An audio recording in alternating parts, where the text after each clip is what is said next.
In this video, we will begin to introduce the basic concepts of electric circuit theory. Electric circuits are networks that carry the flow of electricity and have devices installed for controlling that flow. In some ways, they are similar to plumbing networks. We will use these similarities between the flow of water and the flow of electricity in our explanations. To bring up a familiar analogy first, we recall what propels water through a pipe, thus creating a water flow. Water is propelled by creating a difference between the pressures at two different marked places in the pipe. More precisely, two different cross sections.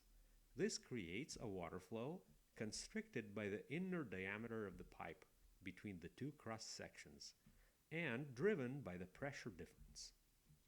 Thus, the water flow rate can be increased by increasing the pressure difference or by further constricting the pipe, that is, by decreasing the inner diameter.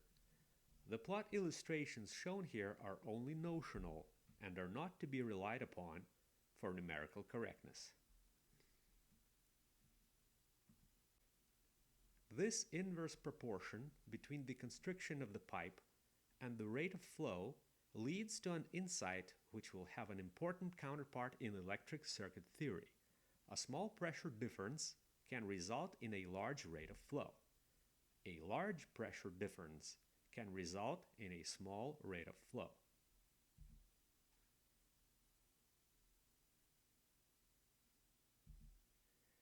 Continuing with our passage from plumbing intuition to electric circuits, we recall that the rate of the water flow through a constriction increases with the pressure difference across the constriction.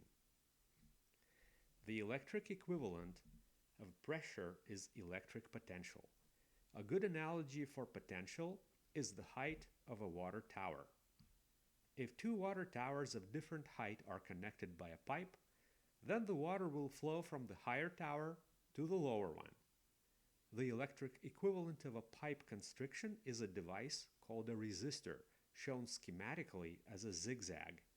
Therefore, we speak of the potential difference across a resistor and will find that similarly to water flow, electric current through a resistor increases with the potential difference across the resistor. This potential difference is called voltage. Previously, the relationship between the current through a resistor and the voltage across the resistor was shown only notionally. Here, we will introduce a precise quantitative formula describing that relationship for many types of materials used to make wires and resistors. This relationship is called Ohm's law after its discoverer. It is a postulate that agrees well with the experimental data. The law states that the voltage across the resistor is equal to the product of the current through the resistor and a constant parameter denoted here by capital R, which characterizes the amount of constriction, if you will, and is called the resistance of that resistor. The graph of the relationship is therefore a straight line in the voltage-current coordinate plane. This line passes through the origin and has a non-negative slope equal to the resistance. The names of the measurement units for the three physical quantities involved are as follows. Resistance is measured in ohms, current in amperes, and voltage in volts.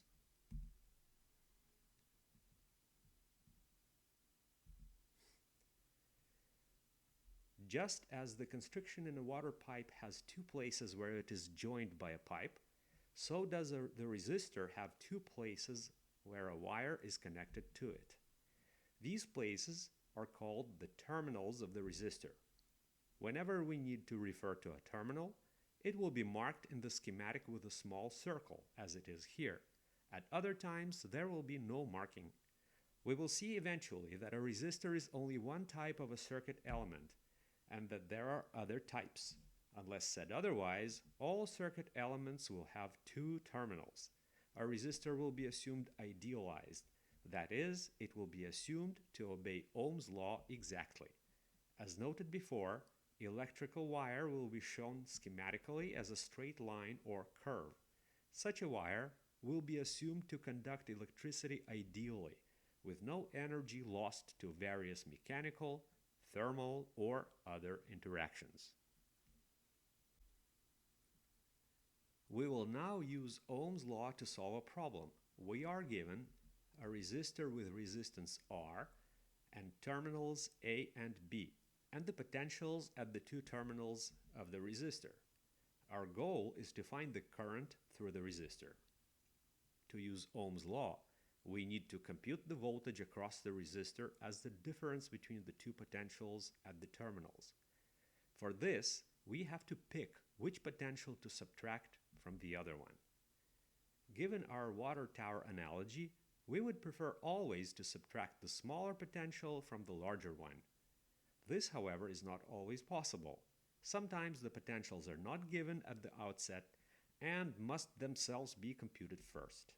In some situations, other constraints dictate the order of the subtraction. The physical direction of the current will, therefore, have to be found as part of solving the problem. The approach is to choose an arbitrary direction for the current at the outset. This direction will be called the reference direction. The voltage then is computed as the difference of the two potentials, with the reference direction pointing from the minuend to the subtrahend.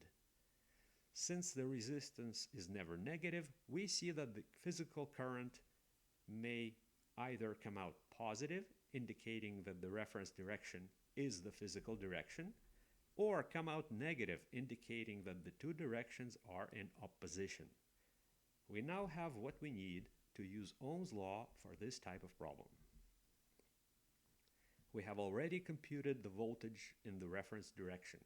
By Ohm's law, the current equals the voltage divided by the resistance. In some practical instances of this problem, the potentials and the resistance are given as numerical values at the outset.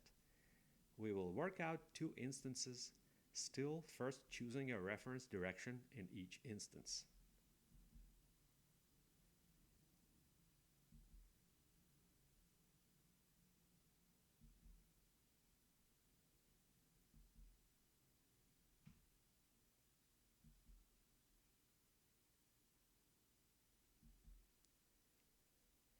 A pair of points, A and B, is said to be a short circuit if these points are directly connected by a wire segment that has no other connections or circuit elements between these points. Here is an example of a short circuit connecting the points A and B. Here are two counterexamples. The first one fails to be a short circuit because the wire segment AB has another connection, shown here as a vertical line. The second counterexample fails to be a short circuit because the segment AB has a circuit element on it. This type of problem consists of finding the voltage across a resistor in the given reference direction. This is achieved by using Ohm's law. We now solve three numerical instances. Each answer will be revealed a couple of seconds after the instance is presented, to give the viewer an opportunity to pause the video and to try solving the instance first independently.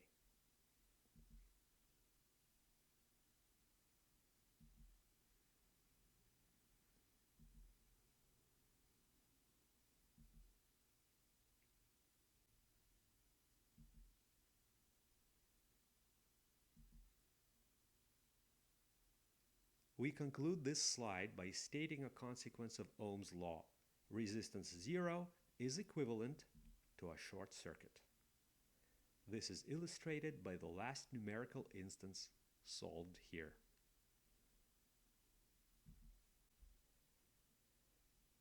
Two circuit elements are said to be connected in series if a terminal of one element is directly connected to a terminal of the other and to no other terminals. Here are some examples. Here are a couple of counterexamples. This counterexample fails to be two elements connected in series because no terminal of one element is connected to a terminal of the other. This counterexample fails to be two elements connected in series because each element has a terminal connected to two other elements. Consider two resistors, R1 and R2, in series, with the outer terminals labeled A and B and the shared terminal labeled C. We explore here whether these two resistors can be replaced by one so as to preserve the voltage current characteristic, and if so, then how the resistance of such a replacement would depend on the two original resistances. Note that the current through the two original resistors is the same. This is because, to a good approximation, if current is compared to a fluid, it behaves like an incompressible fluid and therefore has the same density throughout the conducting channel. Furthermore, the current will be constant in time as long as all the potentials are. Our solution begins by considering the potentials at the three terminals. We write Ohm's law for each resistor. Adding these two equations, we get one that connects the current through the two resistors to the voltage between terminals A and B. Comparing this to our proposed replacement with just one resistor and applying Ohm's law to it, we get the desired result. Namely, two resistors in series are equivalent to one resistor with resistance equal to the sum of their individual resistances. Here is the formula expressing this consequence of Ohm's law. A colloquial statement is resistances in series add. Note that this formula holds no matter what the voltage is between terminals A and B.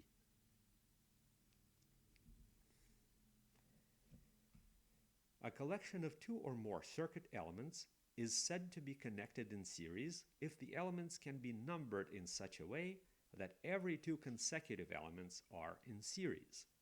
Here are two examples. One way to number the elements in each example is now shown.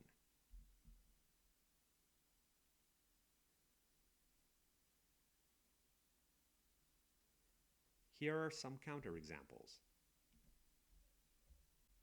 We can now generalize what we inferred from Ohm's law for two resistors in series.